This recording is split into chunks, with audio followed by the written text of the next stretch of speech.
Hello, so this is Unit 15, Verb Complementation number 2 from Grammar and Vocabulary. We are on page 238 and this is our final unit for Language 4. Now, you see me here in the entry for the verb regard, right? To be highly regarded, you regard somebody as something. We'll see, and she's widely regarded as. In this unit, we're going to see many verbs that are accompanied by the word as, not in Spanish, right? Este se lo considera como, yes, it's, we're copying English, so let's just not. And remember that we say in English, we saw this in a previous unit, as regards something, right? And in this case, regards is a verb in the third person singular. But when we use the prepositional phrase, we say in this regard, or in that regard, or in and with regard to. In these two cases, regard is a noun.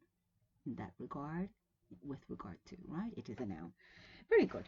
So I have no comments about the basics except for the use of the verb make. Remember, you make someone do something. Make someone do something. And I was made to do something. Right? Remember that when we use this meaning of make in the passive, we use to.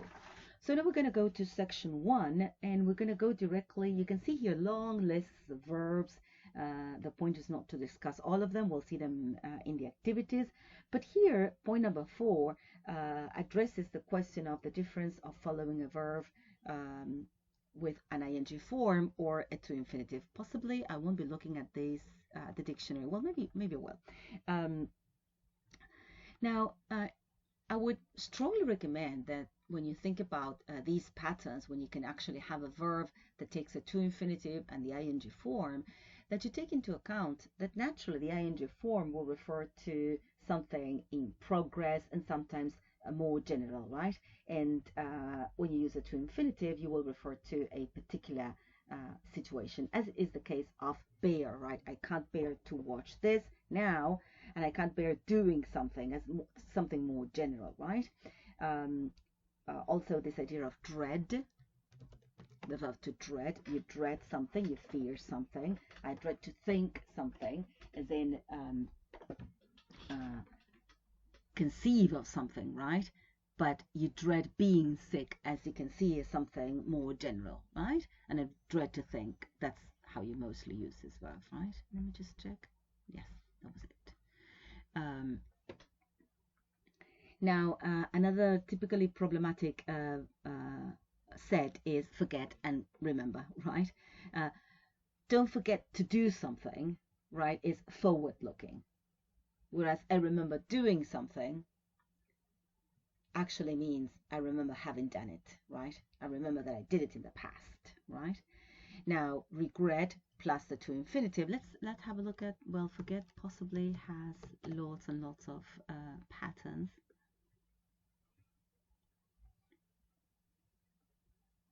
Don't forget to do it in the future. Don't forget to write, right? And this is interesting. Sorry, I forgot to mention it. I forgot my purse. I did not remember to bring it. Don't forget me. Don't leave without me. Aren't you forgetting something, leaving something behind? Now, usually you speak about leaving something at home as forgetting. In the past, we were told not to do this, right? And to say, I left it behind. You didn't forget it, you left it behind. But naturally, in use, this happens a lot. So it is absolutely correct. Well, we saw that. And the other verb was remember.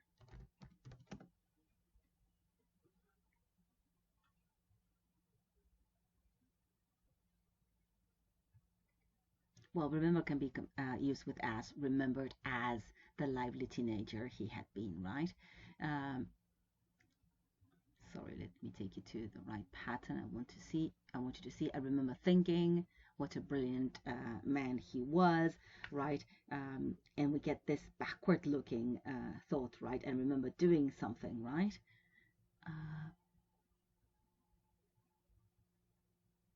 And remember that when you say remember me to your mother, that's send my regards to your mother, right? sorry, and remember to do something, remember to call, forward looking, right? And we have this beautiful note. I'm not going to read it, but you're going to read it. Maybe you want to pause the video, right? Best remembered as the man who. That's a nice idiom. Okay, let's go to another verb, regret. Typically as a way of announcing bad news, I regret to inform you, right? And I regret doing something in the past. Regretted ever having mentioned it, right? And now we get the form with have, right? Which is maybe the most grammatical one. Never regretted having dropped out of college. But of course we don't say that, right? Normally we omit the have when you refer to the past, right? And then regretted that, of course, that's possible that I cannot be with you. Regret to do something, we regret to inform you. I regret to say, right? So, well, more or less the same that you have in your notes, right? As the verb consider, as to the verb consider, remember when you consider someone as, you don't use that in Spanish, right? Te considero no como un amigo, sino un amigo. Consider doing something, which is conceive of that, thought about it, right? Okay. Now we're going to move on to the verbs advise, recommend, and forbid, which can be followed by the to infinitive. I advise you to do something. Well, they say that this happens when there is an object. Don't worry about that. Now, it seems that when there isn't an object, you will use the ing form. And in this case, it's difficult to say there's a difference in meaning, right? I advise you to stay. I advise staying. There doesn't seem to be a huge difference there, right? So possibly, usually I say, well, go with your gut feeling, right? You also advised against doing something, right? That's a very important pattern for advice. Advising people to stay at home. Advice doing something, right? There isn't a big difference. Advice buying your tickets, right? And then you have recommend. Remember double M, by the way. And remember recommend, advise, and forbid can be followed by an ing form, but not the verb suggest. Suggest cannot be followed by the to infinitive, only the ing. Did I say that correctly? So advise, recommend, and forbid can be followed by the to infinitive and the ing form, but suggest only ing. Now, as regards go on to reading, that means do something else, right? I ignored calling her, went on reading, sorry, go on doing something, that's continue doing something, and go on to do something means to stop doing what you were doing and do something else. He left Oxford and went on to train as a lawyer, so he stopped that and went on to do something else. That was the next thing he did. I don't think that's very difficult. Possibly when you see it in context, you rarely have problems, right? As regards the activities, I have basically no comments whatsoever, so we'll move on to section number 2. And I have here a very minor comment. Please do not worry about these verbs as lists. You're not supposed to remember anything from here. To memorize it, right? Maybe we'll comment on the verbs there and need in a minute, right? But as regards the lists and the points number 1 and 2, just disregard that, right? And I wanted to comment on verbs followed by the perfect infinitive, right? The perfect infinitive is to have done, right? When you remember that when you want to use the infinitive in the past, we say to have done. The ing form in the past, having done, right? And that's why you need to say he appears to have put on weight, because he put on weight in the past. Yes. Okay. Let's go to verbs like dare. And because you saw this in language 2, dare and need are verbs that can be used as non-anomalous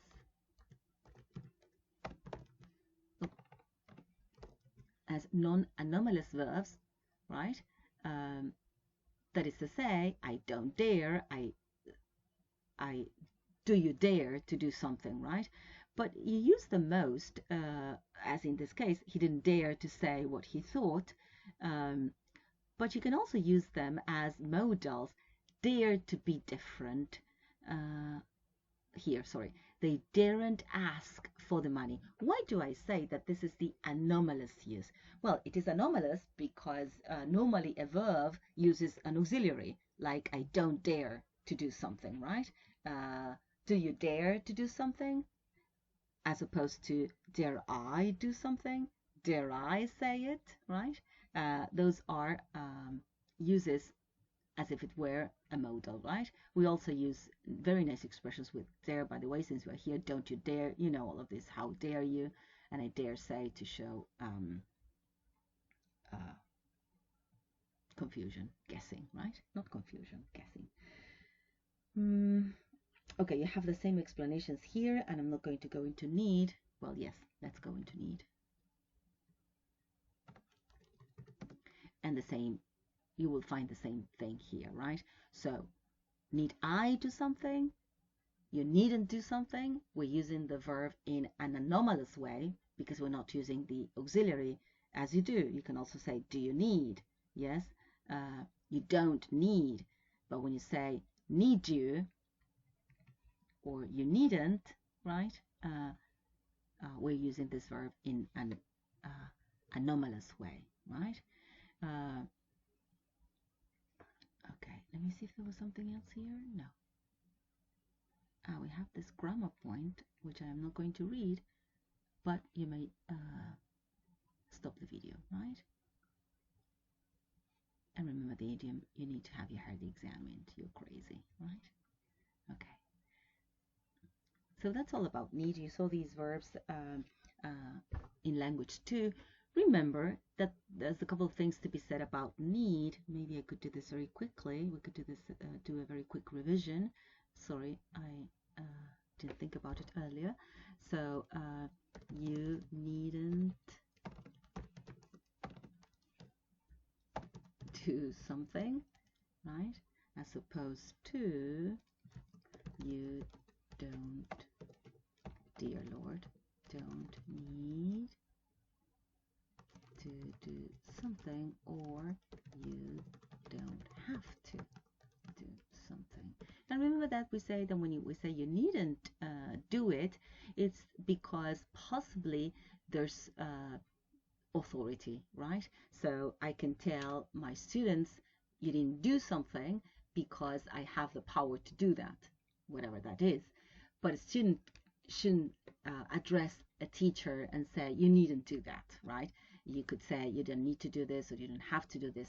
For example, I don't know, sign something, right? Sign your mark book or whatever. You wouldn't say, you needn't do that to a teacher, right? Because supposedly the person who can say you needn't do anything, whatever that is, has some sort of power over you. And that's for the present, right? And similarly for the use in the negative. And needn't have done something. That means you did it. It wasn't necessary. And didn't need to, didn't, dear Lord, thank you, didn't need to, or didn't have to, we don't know. That's why you can say, I didn't need to go to the dentist, so I didn't.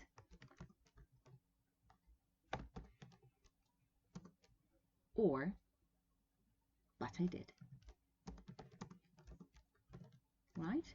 So when you say, I didn't need to, or I didn't have to, I don't know what the outcome is, because I could finish by saying, so I didn't, or but I did, right? Okay, that was a quick revision. Let me know in class if this wasn't clear. Okay, let's go back. So no more comments here.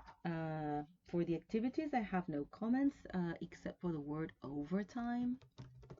Remember, this is what we call horas extras, right? To do overtime and to work overtime, right? And overtime pay or earnings, hours, right? Horas extra. Horas extras. Yo digo horas extra. Okay. We have in section 3 all these verbs that are followed by as, but actually we'll see them in context in the activities. And remember, we saw as with regarded as a problem child, se lo considera un chico problema, right? And the same goes for that list you have here in the second column: name, interpret, elect. Elegir como no, lo eligieron presidente, no como presidente. Thank you very much. From the activities, they're all very good activities, so please go on and do them. There's something about let's that's very interesting. It says in activity 3, don't, sentence 2, don't let's take anything for granted, right? That's typically British. The dictionary doesn't give us a lot of information. For let, you can go to entry 323 from Swan, right? And Swan tells you that you can say, do not let us do something. Do not let us do something, which is formal, right? Do not let us do something, which is formal.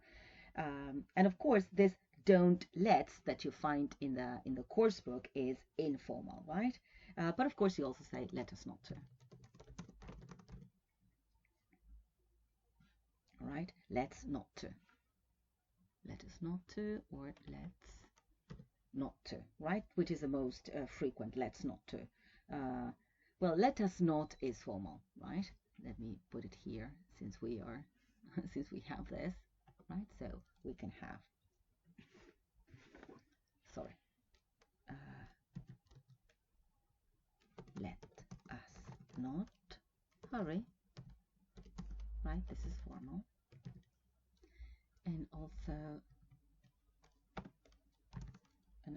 is don't, sorry, do not let us forget. Those are formal, right? Oops.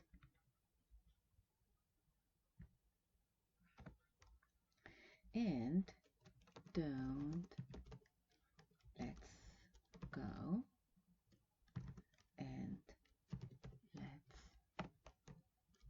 not go. This is informal. Very good. So let's go back to the dictionary and to our unit, right? Also, you have this beautiful expression, which is an also ran. Have you seen it before? Also ran. An also ran, right? Someone who is unsuccessful in an election, right? And also ran. Also ran. A year ago, he was just an also ran for the Democratic nomination. Are you thinking about anybody? Well, such is life. All right, so we're starting now section 4. So this is for the following class, so maybe you wish to stop here with video, but I will go on. So here we have very nice collocations. Please focus on the activities 1, 2, and 1, 2, and nothing. 1 and 2 on page 246. From the explanations, of course, all the activities for the practice. Though I should say that activity 2, that starts on page 246, is very complicated and it doesn't merit your attention. Of course, you can do it if you wish, right? Well, we find ways of talking about competition, right? So we speak about encountering fierce competition, which is very strong competition, and you also can say stiff competition, right? Stiff.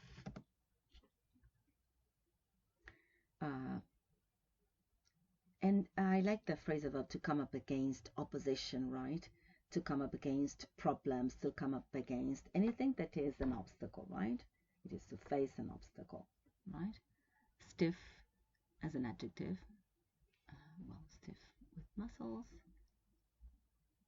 Stiff opposition, right? It means very strong opposition. Stiff climb, stiff resistance, sorry, stiff penalties, sorry, a stiff breeze or wind, right? So very strong. The idea is very strong. Stiff is a very nice adjective actually, and have a very nice idiom to have a stiff upper lip, right? Okay, you can go over the explanations. And since we're here, a word that is usually mispronounced, it is rivalry. Rivalry. Rivalry. Okay, right. All right, no more comments from here. The activities are fantastic, right? You will come across expression with loggerheads, right? To be at loggerheads with someone, right? And the idea is that you're in strong disagreement, right? And you will also come across the idea of counter. Counter is interesting because if you look at the parts of speech, this is the noun, the counter, but counter as an adverb, something runs, counter to your actions, right? So the company's plans run counter to local development guidelines. Very interesting collocation. Okay, the rest of the activities are for you. As you can see, we can go very quickly, right? Because actually there's a lot of vocabulary that is new, but that's all. So in section 5, we're going to focus on this idea of ending. We'll see the activities together, though activity 3 with phrasal verbs is very complex, so we'll go directly to activity 4, but not 3, right? Because that's a lot. So we'll include the phrasal verbs that are in the activities that start in the practice section, page 248 and 49. Okay, but sticking here on page 248, this question of ending, you get that arguments, do you know how to pronounce that?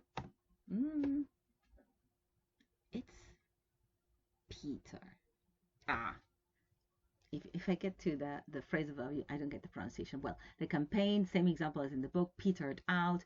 The road petered out into a dirt track. The conversation became strained and eventually petered out.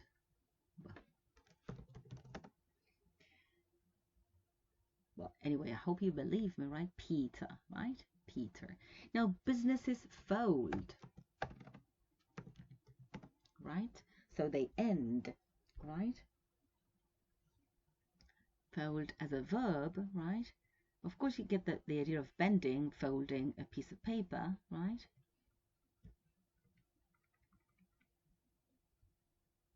Fold away. Oh, you have many phrasal verbs. I don't want to see that. No. Yes. Right? Oh. Well, I thought I had a good example here, but I don't. So businesses fold, and it means, well, here it is. A company, they close because they're not successful, right? You can say a new musical folded, right? So any company will just close. That's the idea, right? All right. So, well, the other is about tarnishing people's reputation, to tarnish or to stain, or someone's reputation is in tatters. So completely destroyed, right? In tatters. You can say clothes are in tatters, of course, right? In shreds, that's the idea. Reputation is in tatters. The education policy lies in tatters, right? I hate all these ads. Okay. Yeah, I know we can remove them, but if I remove them, they come back, and I have lots of problems, so just ignore them. Okay, very nice expressions. To cut someone down to size. Cut someone down to size, right?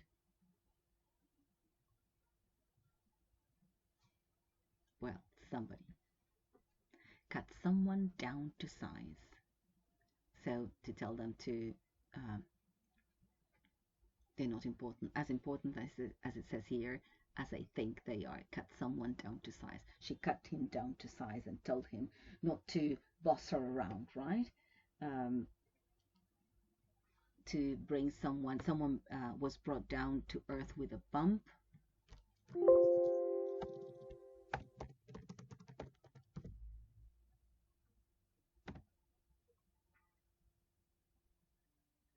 So you can see here, come down or back down to, sorry, come back to earth, come down to earth with a bang, with a bump. So this is informal, right? When you make someone return, sorry, the idea is that to return to the normal way of thinking, right? So this is when you see, I don't know, when you need to admit something you never thought was true, right, or was right. You also strip people of their dignity, which is to remove, right? Strip. I don't remember whether it's going to go directly to the verb or first the noun. Yes, first the noun. Oops. Fast fingers. No, strip. There. So, to strip off means to get naked, so that's another thing, right? That's different. Not off double F. Here, as punishment, right? So, strip, he was disgraced and stripped of his title. The president had been completely stripped of power, so it was taken away from them, right? Now, the next idiom is reduced to ciphers. I think they mean to cinders, right? I'm pretty sure this was a mistake. Cenizas, you know. But we usually say burn something to a cinder, right? So it's completely burnt, destroyed, right? Okay. Well, the scrap heap, so that everybody forgets that, consigned to the scrap heap.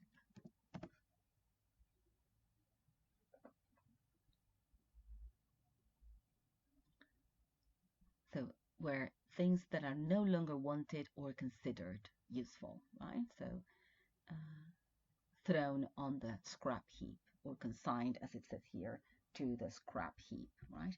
I'm going to comment on another expression here, which is to stand down. Stand down, yes, which is resign, usually voluntarily, right?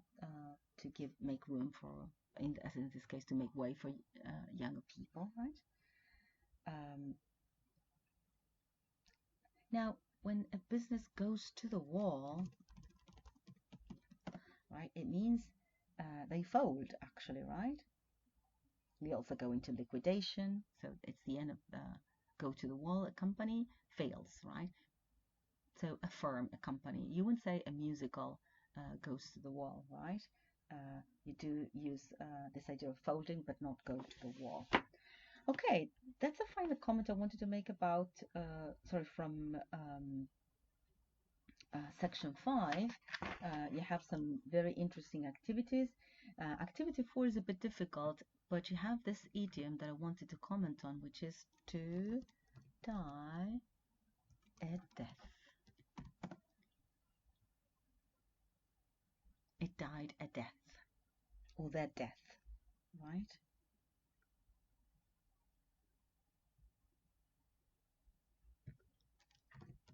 Die, sorry.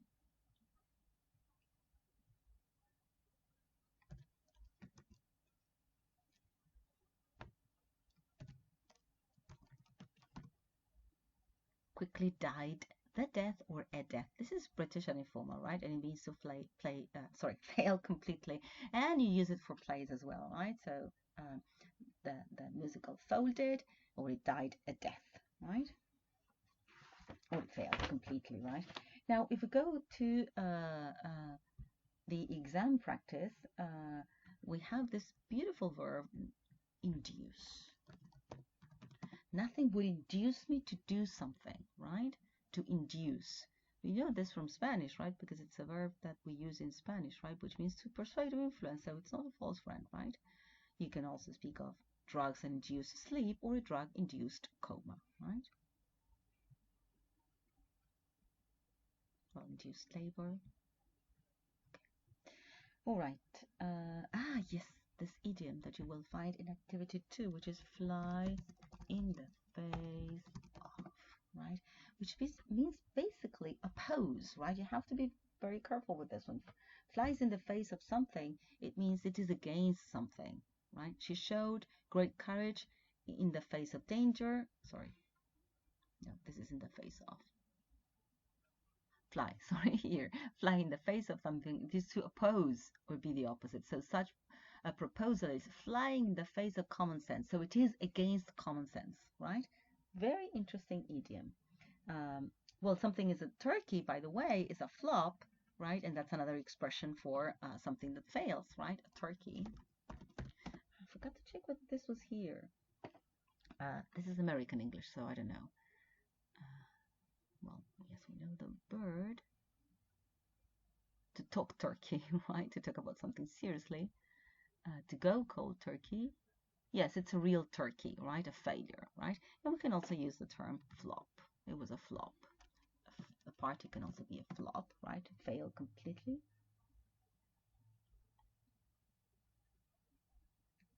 Yes. Oh, well, to flop. These are other meanings of the verb flop. One is the idiomatic meaning, a complete failure. They play flopped. England flopped in European Championship. Many ambitious schemes have flopped in the past. And also belly flop. Dirase panza, right? A belly flop. Oh, sorry, one word in this book. Sorry. Belly flop there. I need to give the page time to load. A bad dive into the water, right? Oh, well, they're not showing the meaning of belly flop as in fail completo, right? Well, doesn't matter. And the last, I think the last word I wanted to discuss here is principle. On principle and in principle, right? This is the activity on paraphrasing, activity 3, sentence 25, yes, as a point of principle. So you stick to your principles, your moral principles. On principle, he doesn't invest in the arms, so following his principles, right? But in principle,